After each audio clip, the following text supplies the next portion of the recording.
Hey chat, how are you? Sighs deeply. So, I've been lifting with Lennox, Lincoln Wynn, and Mid John.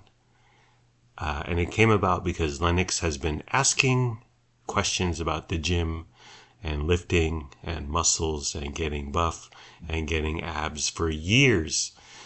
And he's always like, I'm going to go to the gym, but he never makes it. And I'm like, dude, like our condo gym is 200 steps from our front door, but he just has never made it over there in many years. But he constantly talks about it. Like if there was a graph of how much you talk about something versus how much you do something, the how much you talk about something would be astronomical through the roof, and then the how much you actually did something would be nil. So the other day he was like, me, Lincoln Wynn, and Mid John are going to the gym. And I was like, all right, bet. LFG. So Monday, we were all in the condo weight room doing gym stuff, lifting and whatnot. They also went to the cardio room and hopped on the treadmill. They were running at rates at like 7 minutes a mile, 7.5 minutes a mile. I was like, geez, you guys, too fast. Lincoln Wynn ran over 3 miles the other day, and I was like, all right, boy. But the scene is hilarious because they're teenage boys and they're wearing jeans and pants and long sleeve shirts doing all this. And they all have long shaggy hair. So, and plus it's 100 degrees out. So I'm like, you guys need some shorts and a tank top, a shirt, or some people call a wife beater. And y'all need to shave your heads, get a haircut, and you'll be much cooler, much more aerodynamic. But Lennox, well, just like the gym, he swore off shorts a few years ago. He used to wear shorts. He doesn't wear shorts anymore. But I was like, I'm going to buy you some shorts. And he said, okay. So I hop on Walmart.com, or as my mom pronounces it, Walkma. And I stayed away from the 5-inch inseam because kids these days, they don't like the preppy look. Also no 7-inch inseam, but I went with a couple Reebok shorts, 10-inch inseam, and we got them, and he tried them on, and he said, I want baggier. And I said, well, we can do baggier. So I got him some 12-inch inseams and ones basketball shorts. I thought they were going to be too long, but kids these days, they like the baggy look is back. Okay, the skinny jean, the slim fit, it's gone as far as 13-year-olds go. But hanging out with my boys, Lincoln Wynn, Lennox, and Mid John, it's fun. It's like, it reminds me of high school me and my best buddy, a young Arnold Gonzalez. And we were 16, we were driving, but we would drive to the 24-hour fitness in Mira Mesa, California, and lift almost every day. Go live. We didn't know what we were doing, and we had zero knowledge, but we definitely lifted. We definitely worked out. We might have taken an aerobics class or two. But so me, Len, Link, Mid John, we're all up in the gym, and I'm giving them all my gym pointers. This is cold and curated after working out for lifting for decades, because I'm really strong. I lift. I said, listen here, boys, gather around now. I said, always wear a black shirt because it's very slimming. Definitely not white or gray, because people going to see you sweat, and you don't let them see you sweat. Okay.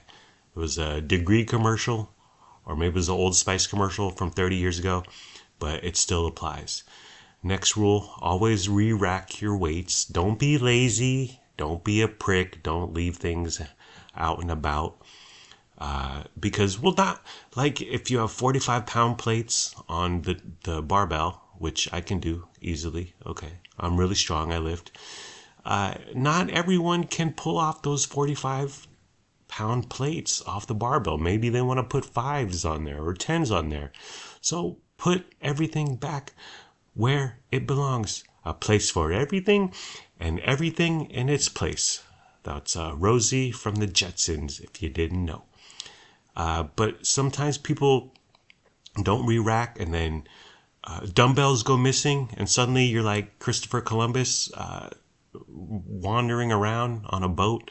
Where are those dumbbells? I can't see those dumbbells. We're going to make it to America one day. Or you have to put out a search party. Where's the 20-pound dumbbells? You turn into Tommy Lee Jones from the Fugitive with better skin. I'm looking for no outhouse, penthouse, hen house, cow house. I'm looking for those 20-pound dumbbells. But always re-rack your weights, and the most obvious, yet the most glaring for them, real men skip leg day. Hashtag what's a leg day? That's for chicks, okay?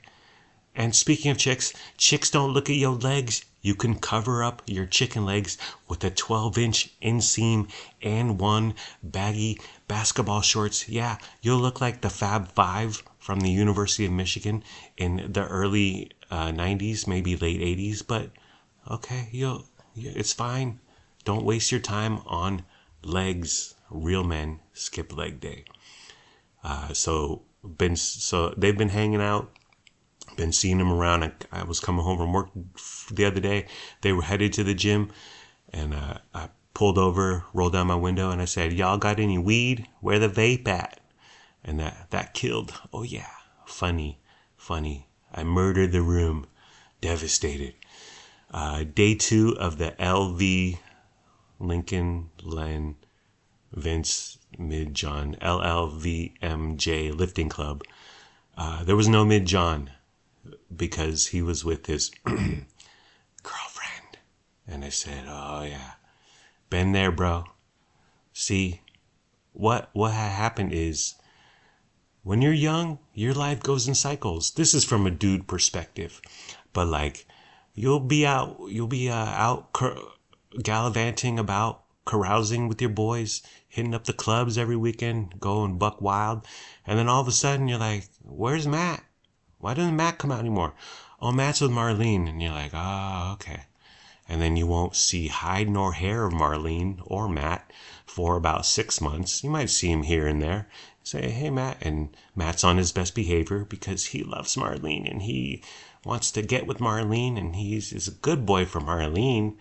But then 6 months later, Matt and Marlene break up, and then Matt's out once again, headed out to the discotecas with us, hitting up the clubs, trying to pull some honeys, if you know what I'm saying. But Matt and Marlene, rest in power to your relationship. Day 3 of the MJLLV Lifting Club. I came home. I was about to head out to the gym, and Lennox and Lincoln were here. And I said, y'all going to the gym? What's up with our lifting club?" And they said, "Like, later." And I said, "Like, comma, later." Do you think The Rock says that? Okay, he's a Hollywood superstar, and he lifts like crazy. His day is very regimented, scheduled down to the second. There is no like, comma, later. Day 4 of the LLVMJ Lifting Club. Disbanded. There were whispers, there were murmurs of dissension in the ranks. Sorry, okay, I'm not here to be anyone's friend. I'm here to train. I'm here to get yoked. I'm here to get my swole on. And if you don't like it, well then form your own little lifting club. During this entire 3-day charade, I was like, me and Lennox finally have something in common. When I was a kid, my stepdad, Grandpa Curtis, we had movies and sports in common. Movies because, well, that's all we had, pop culturally speaking, but that's not going to happen these days because of TikTok and Roblox and Discord and on and on and on. But me and Grandpa Curtis always had sports. Like we talked about professional sports, specifically the San Diego Padres and the San Diego Chargers. And plus I played sports. I played like basketball. I played recreational basketball, soccer, and baseball. And that was just part of being a kid. Growing up in the Tony suburbs of San Diego. It's baseball season. All right, it's time to play Little League. Soccer season. All right, it's time to kick a goal or whatever. But Lennox, he refuses to play organized sports. I have no idea why. But so I've just been like, I want him to at least try organize recreational league of basketball, but he just refuses to. And I say, well, if you don't want to, just try it. Just deal with it. How about some adversity in your life? And he hates it when I say just deal with it. Because if you don't like something, just stop it. Just quit it. Just stop doing it. Don't do it. It's like, okay, I don't want to go to work. I don't want to pay the mortgage. I don't want to do a lot of things, but sometimes you just deal with it, Lennox. Teenagers, am I right? But I did play one season of freshman football, and that was when I hadn't played like Pop Warner at all. And I had friends that played Pop Warner for years and years and years. I never played it for whatever reason. Too dangerous. I just didn't have the desire. I like football. I like watching football, but just never played it. And then I came home from summer camp between 8th grade and freshman year. Yes, it was a Christian summer camp. Yes, they gave me a trophy. Okay. Yes, I may have cried. But anyways, I come home from summer camp, and Grandpa Curtis and Grandma T, and well, mostly Grandpa Curtis, let's just say that, he said, you're going to play freshman football. And I was like, nah, I ain't. And he's like, yes, you are. And I said, but I've never played. And the kids doing freshman football have been playing for years. And I don't want to. I don't want to. You're playing freshman football. And I said, I guess I'm playing freshman football. And I hated it. I hated every second. I sucked. I played left tackle, number 68, 1 from 69. Oh, yeah. I was third string, which they should cut the strings after 2 strings. For freshman football, you try out, you show up. Hey, you're on the team. Everyone gets a trophy. Oh, just like me, Christian summer camp. But I did that for months, however long the season is, and preseason, like during the summer, even when we weren't in school, getting together every day, lifting, running drills, all that nonsense. And it was horrible, and I hated it, and it still grinds my gears. But anyways, and actually, so Grandma Teen actually came to one of my games, and of course I didn't play. I rode the pine. I rode the bench. I was a bench warmer. So after the game, she said, I watched you, and all you did was walk up and down the sideline. I was like, yeah, I'm third string. I never play. I've never played organized football on any level. And this was horrifying, what you did, what you forced me to do against my will. And childhood trauma aside, I guess it was fine. I'm glad I did it. Yes, I'm glad I did it, Grandpa Curtis and Grandma Tian. But in the middle of it, when I was in the trenches, literally playing left tackle, couldn't think of a worse possible existence. But you're a kid, and you don't know no better. But it was not fun. But I'm glad I did it. Oh gosh, to be a teenager again. Lennox and Luna have returned to school, and we dropped them off on day 1, picked them up on day 1 also. Carolyn and I took the day off, and the whole time I was just like, I I can't believe they're doing this. I can't believe I ever did this. I can't believe I made it out. I can't believe I survived. I could never do it these days. If I was a kid, what with cyberbullying and everything, sighs deeply. So yeah, Len and Midjohn and Lincoln have been hanging around our place a lot lately, and one of them in particular has been cursing a lot. I'm not gonna name who.